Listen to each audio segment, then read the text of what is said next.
We have brought the CLA to the CES, and it's the very first time that we actually have a world premiere of a car here, and it is the ultimate mobile device.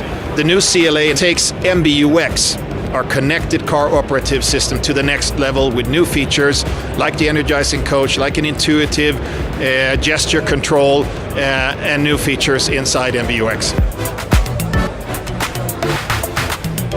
Well, I think we need to start designing the interior around the human, of course, and around user interaction system. So that's what we did. With the CLA, we added in 2013 another very successful model to our compact segment. Since 2013, we sold more than 750,000 of the CLA Coupe and shooting brake. We designed the new generation according to our philosophy, central beauty.